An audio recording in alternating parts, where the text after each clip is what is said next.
Hello and welcome back to Desert DIY. If you're new here, my name is Corey. Today I'm going to be completely changing this. My husband and I are going to turn this into an entryway haul tree sort of shoe storage, backpack storage sort of thing, which is perfect just in time for back to school season right now. But right now as it is, it's beautiful, but it doesn't function for what we need. And guess what? We got this for free. So this is going to be a free flip, and it's something that I think anybody can do at home because it doesn't take a whole lot of skill to do what we're about to do. And it's a one-day makeover. So I think you're really going to enjoy this, and you're not going to believe what it looks like in the end. Stay tuned.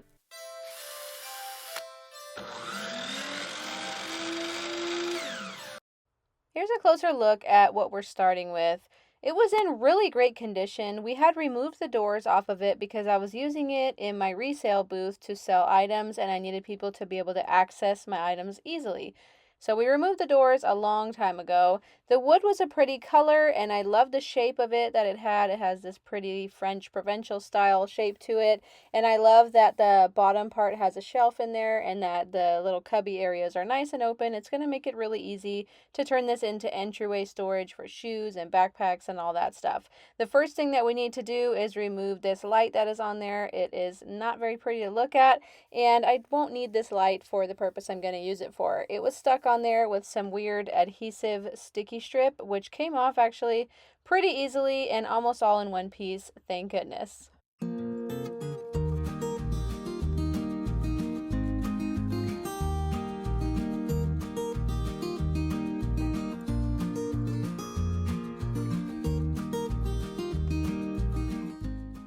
We needed to remove all of these magnets that were on here to hold the cabinet doors closed. They were on there with a simple flathead screw, and it was easy to take each of them off. And then we're going to fill each hole with some wood filler.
So I was thinking I might actually be able to keep this top shelf here and then put my hooks underneath here, because this seems like plenty of space to hang backpacks, and then this way we can put like water bottles or the dog leashes, or we can put purses up here that sit up on their own. Like when we have guests come over, they can set their purses here, or I can put decorations up there.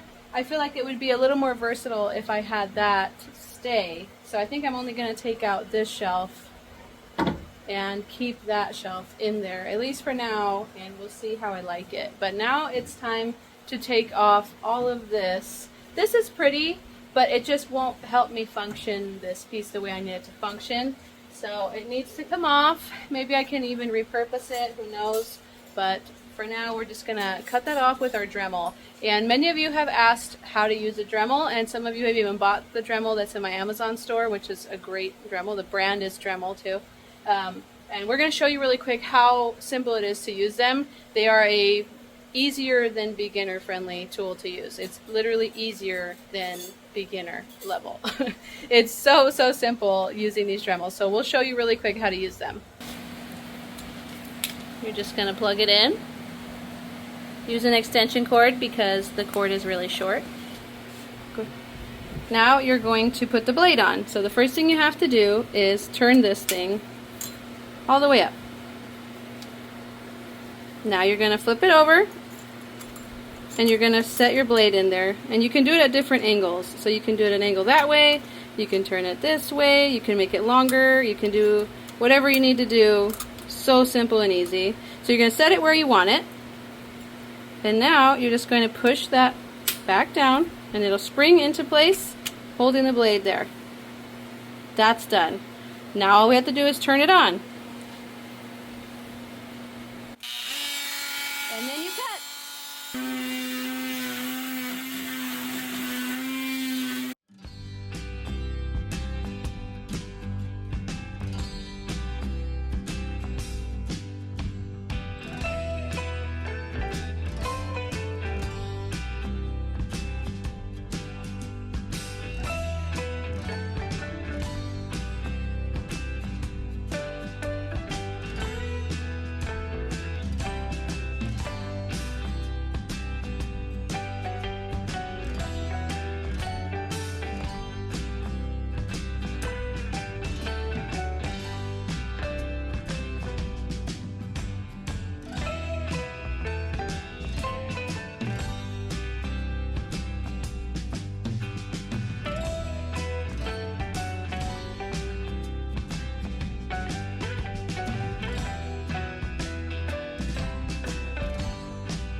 Once that was removed and sanded smooth, I'm going to spray it down with some shellac. Be sure to clean off any dust before you do this. The shellac will prevent the stain inside the wood from coming through the paint. You want to just do a really good layer on there, maybe even 2 to 3 layers if you think that you didn't get good coverage, and it will turn out much better this way when you go to paint. I am still going to be priming this piece, and yes, my piece is upside down to start with. I brought it inside to paint because it's so hot and humid outside. I'm going to start with some primer. I'm using Slick Stick by Dixie Belle, but any primer will be good to use. I'm not concerned with the wood stain coming through on the stained and sealed parts of this piece of furniture because it's not mahogany, and I don't think that this wood is going to bleed through. On the parts where the finish was sanded off, yes, it can have bleed through there, so you want to make sure to use any shellac. You can roll on, brush on shellac, or you can get the spray shellac like I had. The spray just makes it really easy and simple. That way you don't have to waste any paint brushes on doing that. Although using foam brushes and throwing them away afterwards is also a really quick way to put some shellac on if you have the brush on kind. I'm going to do a nice even coat on every part of the exterior of the furniture. I'm not going to be priming the inside because it is already bare wood in there, and I think the paint will stick really, really well to that bare wood. The color that I'm going with today is actually going to be a duck egg blue color. I originally was going to do it in white, but I thought, no, I want it to be just a little bit more of a standout piece because it is for a boring purpose, and I love to make things that are boring into something interesting and beautiful to look at instead. Yes, it's a functional piece, but that doesn't mean that it can't be beautiful. So I'm going to paint it in this beautiful color that I think is going to give it a cottagey French country look that I love so much. It's also a very high-end look. You see this type of color used in Ballard Designs and in Williams Sonoma. stuff. Like this is some really high-end stuff here, and they love this type of color as well. I've also seen the blogger Miss Mustard Seed use colors like this all the time, and she makes her home look so beautiful with all these tones. So I thought that it was a no-brainer to choose a classic color just like this that will never go out of style, and it also goes really well with the wood top of this piece. I am not going to be painting the top of this base because that hutch top sits on there and it's just going to get scratched over time. Also, I think it would be nice to have that wood accent peeking through.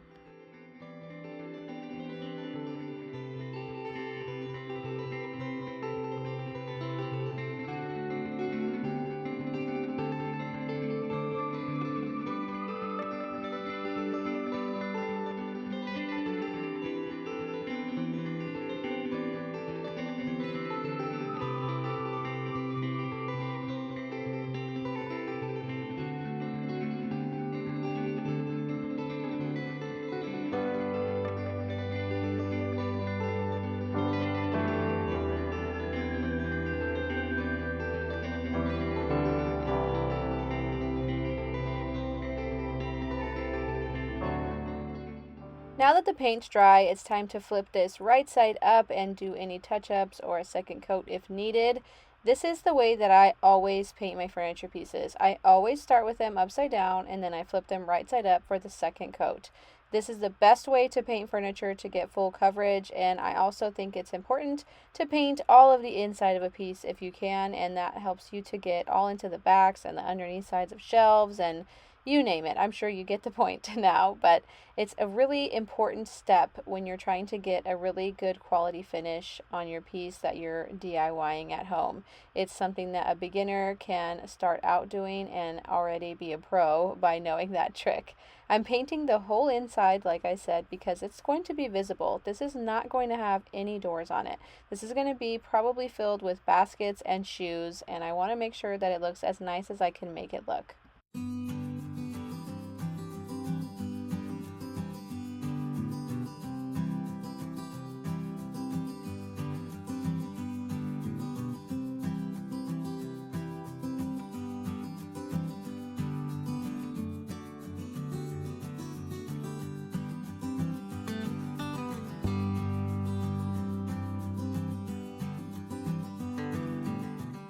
The top half of the hutch is going to have a shelf in there, and it is also going to have some hooks, and the hooks need something to be screwed onto that's going to make them nice and strong. So I got a piece of 1x4 from Lowe's, and we're going to cut it down to size to fit in there later, but this is how I measured it and made sure to mark which side I'm using and not using. I also marked which side is the front because this was the nicer side of the wood. Then I'm just going to prime the top and paint the top just like I did the same way I did the bottom.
While we're waiting for that to dry, my husband took the piece of wood outside and is cutting it to fit inside the cabinet.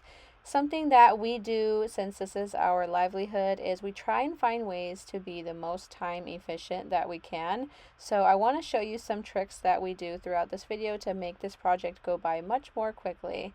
And the next piece is this shelf that needs to go in. I'm putting this in while he's cutting the wood, so we are kind of tag teaming and getting the work done more quickly. By the time I was almost done, he had come inside with the wood and helped me finish putting it in. I want to keep this shelf wood because it'll be a little more durable of a finish, and I think it will help tie in the wood on the bottom part of the hutch as well. These hooks I got from the Goodwill bins. I can't even believe I found these hooks in there. I got the perfect amount of them. It's a set of 3, but it turns out being 4 since the butterfly has 2. And they look stunning. I'm going to make sure to level this piece of wood on the back of the hutch here and make sure that's nice and straight. Usually I'm an eyeballer, but for this type of stuff, it really needed to be leveled to make sure that our foundation is set really well so that I'll be able to eyeball everything later. If you don't know what that means, it means I hate measuring, and so I tend to just figure it out by looking at it instead of taking the time to measure it. I know this is definitely something that gets on people's nerves, but this is just who I am. I can't stop. I'm an eyeballer. It is what it is. Let me know if you're an eyeballer in the comment section down below. But we put in a whole bunch of screws in the back. My husband was pushing against the wood while I was screwing it in, and that made it stay on there nice and strong, and then I primed that and painted it as well. And then while I was waiting for that primer to dry on there, I am going to be distressing this a little bit. This is another trick for time saving, which is while I'm waiting for primer to dry, I can start distressing other areas of this piece of furniture. That way I'm kind of killing 2 birds with 1 stone. And I'm going to only lightly distress this with 220 grit because I just want to see a little bit of that white primer come through and a tiny bit of the wood come through. I want this piece to look like an old French provincial piece or a French country piece. So I want it to look like it has some history, it's seen some things, maybe it's crossed the ocean. We don't know. You know, I want it to have a story that we just don't know. And I want to make sure that it also is defining the beautiful parts of the piece, like this trim on the top that is just absolutely beautiful.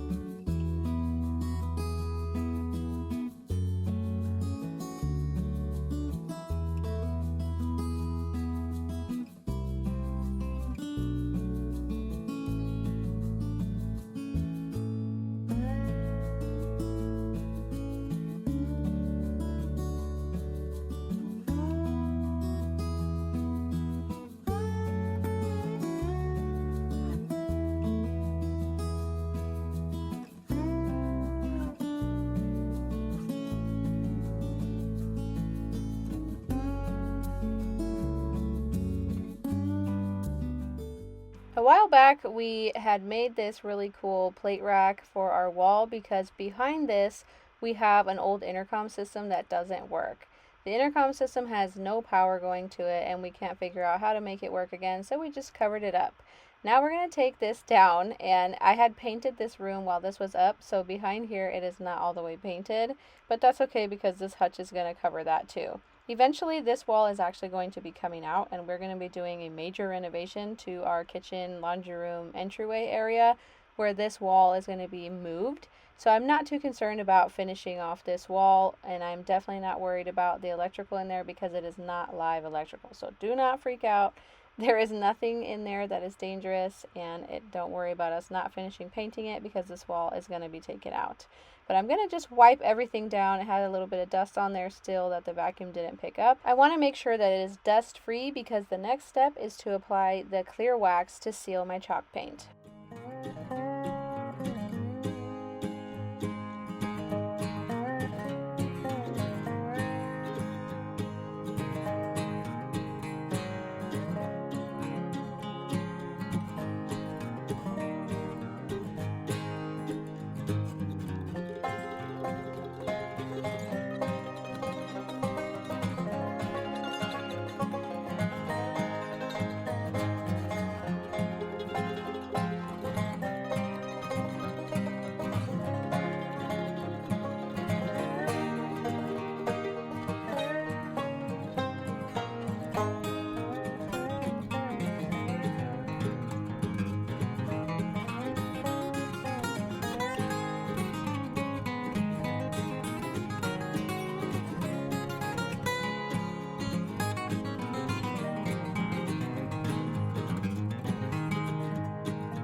the hutch is finished, and now it is time to do the finishing touches in the room itself. I'm just going to hang back up that beautiful cow picture. I got that from Hobby Lobby. I think it looks great with this French country look we're doing.